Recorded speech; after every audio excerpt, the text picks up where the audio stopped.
প্রিয় দেশবাসী, আসসালামু আলাইকুম। আমি আপনাদের সামনে হাজির হয়েছি অত্যন্ত হৃদয় বিদারক একটি সংবাদ নিয়ে। সিঙ্গাপুরে চিকিৎসাধীন জুলাই গণঅভ্যুত্থানের সম্মুখভাগের অকুতোভয় যোদ্ধা ও ইনকলাব মঞ্চের মুখপাত্র শরীফ ওসমান হাদী আর আমাদের মাঝে নেই। ইন্না লিল্লাহি ওয়া ইন্না ইলাইহি রাজিউন। কিছুক্ষণ আগে সিঙ্গাপুরের পররাষ্ট্রমন্ত্রী ভিভিয়ান বালাকৃষ্ণন আমাকে টেলিফোনে এই হৃদয় বিদারক সংবাদটি জানিয়েছেন। ফেসিবাদ ও আধিপত্যবাদ বিরোধী সংগ্রামের এই অমর সৈনিককে মহান রব্বুল আলামিন শহীদ হিসেবে কবুল করুন, এই দোয়া করি। আমরা সবাই মিলে এই দোয়া করি। শরীফ ওসমান হাদীর এই অকাল মৃত্যুতে আমি গভীর শোক ও দুঃখ প্রকাশ করছি। তার প্রয়াণ দেশের রাজনৈতিক ও গণতান্ত্রিক পরিসরে এক অপূরণীয় ক্ষতি। আমি তার রুহের মাগফিরাত কামনা করছি এবং শোক সন্তপ্ত স্ত্রী, পরিবারের সদস্যবৃন্দ, স্বজন ও সহকর্মীদের প্রতি গভীর সমবেদনা জানাচ্ছি। শহীদ ওসমান হাদীর স্ত্রী ও একমাত্র সন্তানের দায়িত্ব সরকার গ্রহণ করবে। শহীদ শরীফ ওসমান হাদীর অকাল মৃত্যুতে আগামী শনিবার একদিনের রাষ্ট্রীয় শোক ঘোষণা করছি। এই উপলক্ষে শনিবার দেশের সব সরকারি, আধা সরকারি, স্বায়ত্তশাসিত প্রতিষ্ঠান, শিক্ষা প্রতিষ্ঠান সহ সরকারি বেসরকারি ভবন এবং বিদেশে বাংলাদেশ মিশনগুলোতে জাতীয় পতাকা অর্ধনমিত থাকবে। একই সাথে আগামীকাল শুক্রবার বাদ জুমা দেশের প্রতিটি মসজিদে শহীদ ওসমান হাদীর রুহের মাগফিরাত কামনায় বিশেষ দোয়া ও মোনাজাতের আয়োজন করা হবে। আপনারা তাতে শরীক হন। অন্যান্য ধর্মের উপাসনালয়গুলোতেও আয়োজন হবে বিশেষ প্রার্থনার। আমি বিশেষ কৃতজ্ঞতা জানাই সিঙ্গাপুর সরকারের প্রতি। তারা হাদীর চিকিৎসা অত্যন্ত আন্তরিকতা ও পেশাদারিত্ব দেখিয়েছেন।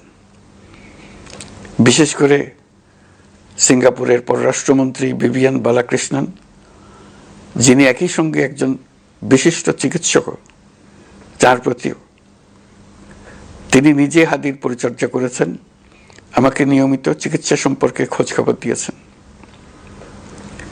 এই নৃশংস হত্যাকাণ্ডের সঙ্গে জড়িত সকল অপরাধীকে দ্রুত আইনের আওতায় আনা হবে এবং তাদের বিরুদ্ধে সর্বোচ্চ শাস্তি নিশ্চিত করা হবে।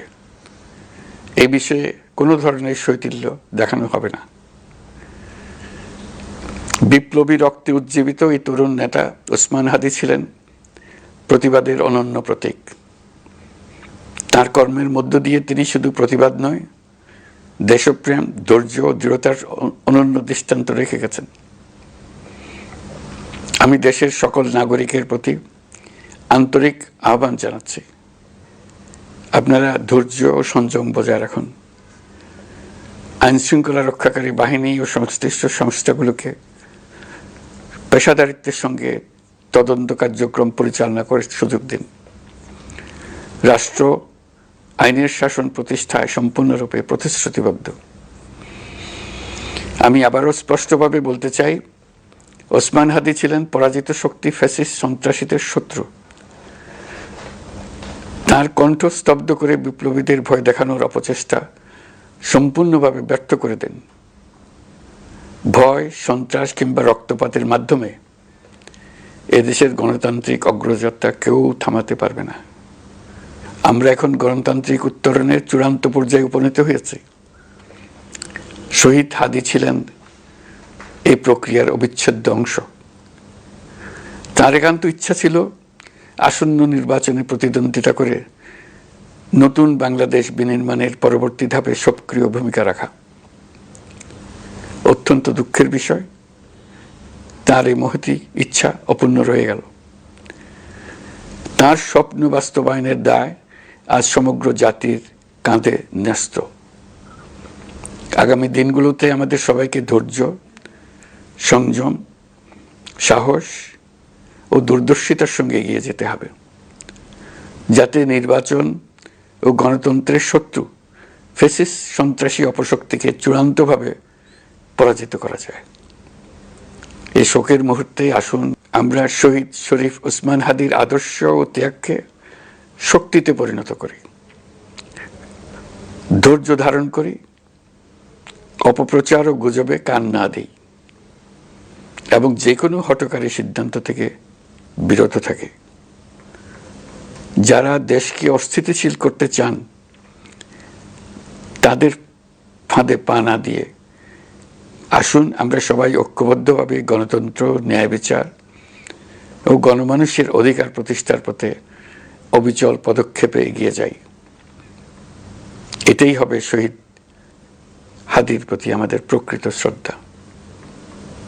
আল্লাহ হাফেজ।